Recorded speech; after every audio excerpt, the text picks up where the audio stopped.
নদীর পার ঘেঁষে ভোরের নিস্তব্ধতা ভেঙে যায় একটানা চরকির ঘূর্ণনে, সুতাকাটার সুরে। নরম তুলোর সেই সুতো তাঁতের তারে গেথে জেগে ওঠে নকশার এক অনুপম ধারা। এখানেই শুরু হয় শিল্পের এক অমলিন অধ্যায়, যা শুধুই বুনন নয়, বরং এক জীবন্ত সংস্কৃতি, ইতিহাস আর আত্মপরিচয়ের নিঃশব্দ নির্মাণ, যার নাম জামদানি। বাংলার বুক থেকে জন্ম নেয়া জামদানি শাড়ি আজ শুধু এক পোশাক নয়, এক শিল্পকর্ম। এর প্রতিটি বুননে মিশে থাকে শতাব্দী প্রাচীন নকশা।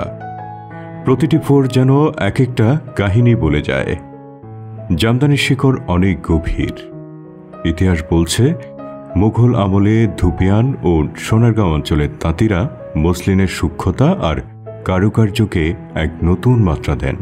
জামদানি তখন শুধু উচ্চবিত্ত নয়, রাজপ্রাসাদের গর্বও ছিল। তৎকালীন মোগল আভিজাতদের গায়ে উঠত যে শাড়ি, তাতে মিশে থাকত এই বয়ন শিল্পের জাদু। কিন্তু সময় সবসময় একরকম যায় না। ব্রিটিশ উপনিবেশিক শাসনের করাল ঘ্রাসে প্রায় বিলুপ্তির পথে চলে যায় জামদানি শিল্প। নকল কাপড়, সস্তা বিকল্প, কারিগরের অভাব সব মিলিয়ে হারিয়ে যেতে বসেছিল বাংলার গৌরব। তবু কিছু মানুষ ছিলেন যারা হাল ছাড়েননি। বংশ পরম্পরায় তাঁতের চাকা ঘুরিয়েই গড়ে তুলেছেন নিজেদের জীবন। আজও যমুনার তীরে নারায়ণগঞ্জের সোনারগাঁয়ের গলি ধরে হাঁটলে দেখা মেলে সেই শিল্পীদের, যারা নিঃশব্দে বুনে চলেছেন আমাদের ইতিহাস। বয়স 60-এর কাছাকাছি, শরীরে হয়তো সময়ের ছাপ, কিন্তু চোখে মুখে এখনো উজ্জ্বল শিল্পীর আত্মবিশ্বাস আর অহংকার। পৃথিবী চ্যালেঞ্জ করি, যত বড় বৈজ্ঞানিক লয়েও আমরা এটার মোকাবেলা করবো, কিন্তু আমার কাছে ফেল। আমরা যে নকশা করি সব দেখা, কাগজে দেখা, কারণ আমরা যে নকশা করি অন্য লোকে এটা পারতো না। মানে এটাও একটা মাথার ব্রেন খাটায় নকশাটা উঠাইতো। আমাদের ছেলেও এই কাজই করে, লেখাপড়া করা শেষ করার পরে মানে এই কাজটা মানে দেখতে দেখতে শিক্ষা দিয়েছি, মানে কাজ শিখাই নাই, দেখতে দেখতে অভিজ্ঞতা হয়ে গেছে। একটা জামদানি শাড়ি তৈরিতে সময় লাগে 15 দিন থেকে শুরু করে কয়েক মাস পর্যন্ত। প্রতিটি নকশা তৈরি হয় হাতে, প্রতিটি সুতো বোনা হয় নিখুঁত ধৈর্যের সাথে। এই কাজ শুধু কারিগরিত্ব নয়, এ যেন শিল্পচর্চা। আমরা আমার বাবার আমল থেকে এই ব্যবসা শুরু করি। বাবার কাছ থেকে হাতে করে শেখা, ধীরে ধীরে আমরা বাবার কাছ থেকে পেয়ে আমি প্রথম শুরু করি। পরে আমি আস্তে আস্তে হাল ধরি, হাল ধরার পরে এই প্রতিষ্ঠান ধীরে ধীরে দাঁড় করাই। তারপরে আমার ছোট ভাই, সে আমার সাথে জড়িত হয়। আস্তে আস্তে সেও ব্যবসাটাকে বুঝে এই কাজগুলা ধীরে ধীরে সে পুরোটাই তার আয়ত্তে নিয়ে আসে। আমরা দুই ভাই ধীরে ধীরে ব্যবসাটা আগায় নেওয়ার জন্য আড়ং-এর প্রডিউসারশিপ পাই। তো বিভিন্ন ডিজাইনের সাথে কাজ করা, আড়ং-এর নামি দামি ডিজাইনার যারা আছে ওদের সাথে কাজ করতেছি। আড়ং-এর ওই কাজগুলো আমরা মন দিয়ে করতেছি, শিখতেছি, ওদের কাছ থেকে আরও জানতেছি। পাশের দেশ ইন্ডিয়াতেও বিভিন্ন এক্সিবিশন করতাম, সরকারি মেলাগুলা করতাম, ওইখানেও আমার একটা অভিজ্ঞতা আছে জামদানি শাড়ি বিক্রি করার। এছাড়া পাশের দেশ নেপালও আমি গেছি, গভর্নমেন্টের মেলায়, সরকারি মেলাতেই। এক সময় আমরা আমার নিজের বাড়িতে ফ্যাক্টরি ছিল, আমার ছোট একটা তাঁত ছিল, এখন ওইটাও পরিসরে বড় হয়েছে। বিসিকে আমরা একটা পলট বরাদ্দ পাই, যেখানে দ্বারা আমি এখন আপনাদের সাথে কথা বলতেছি। ওই পলটও আমার ফ্যাক্টরি ছিল না, এখন একটা সুন্দর ফ্যাক্টরি করছি, একটা আধুনিক ফ্যাক্টরি করছি। করোনাকালীন এই তাজিকিস্তান থেকে অনলাইনের মাধ্যমে আমাদের ওয়ার্ল্ড ক্রাফট কাউন্সিলর অ্যাওয়ার্ড পাই জামদানিতে, যেটা বাংলাদেশের শাড়ির জগতে প্রথম, জামদানি শাড়িতে ওয়ার্ল্ড ক্রাফট কাউন্সিল অ্যাওয়ার্ড, ওইটাও আমরা পাই। জামদানির প্রধান বৈশিষ্ট্য তার জ্যামিতিক নকশা, ধোঁয়াশা রং ও স্বচ্ছ মূল বুনন। সময়ের সাথে রং ও প্যাটার্ন বদলেছে, কিন্তু আদিরূপ আজও অটুট।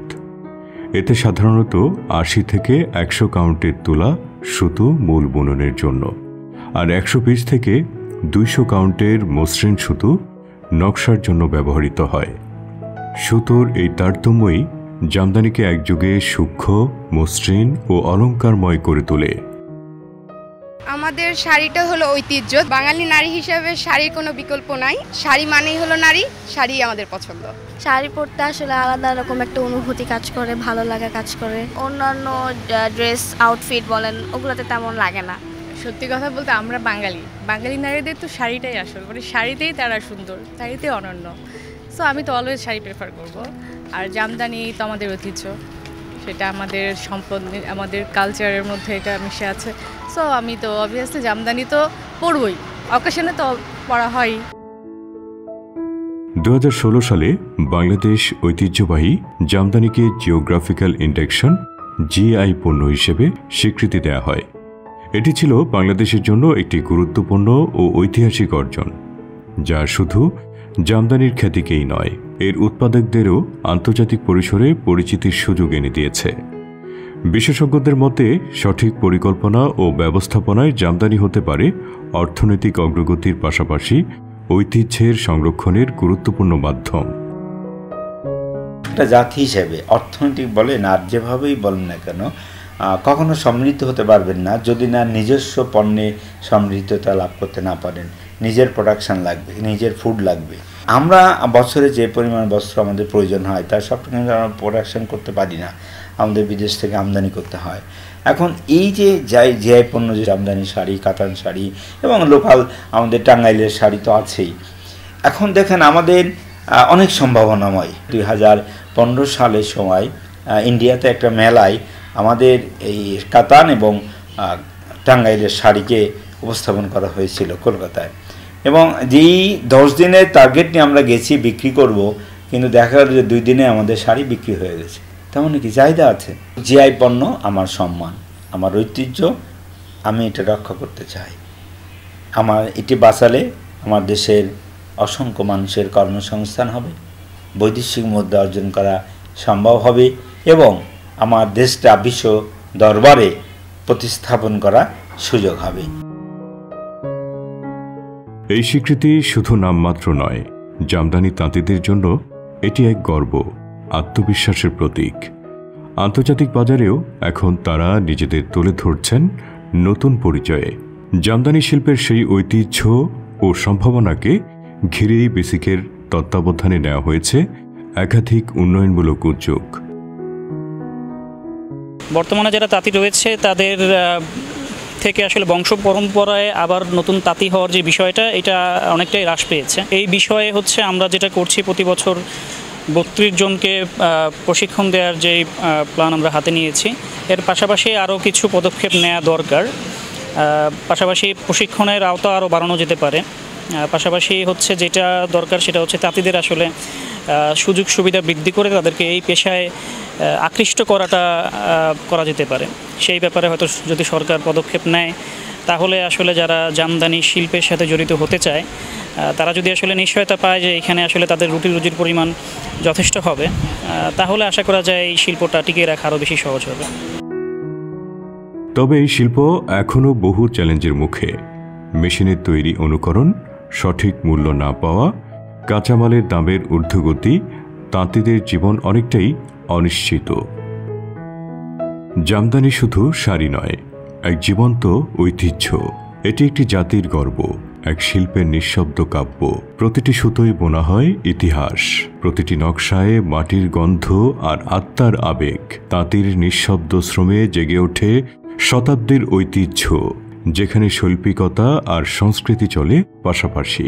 নদীর মতোই যতদিন বহমান থাকবে এই দেশ, ততদিন টিকে থাকবে তাঁতিরা আর তাদের হাত ধরে জামদানি। শুধু পোশাক নয়, জামদানি আমাদের অহংকার, আমাদের পরিচয়।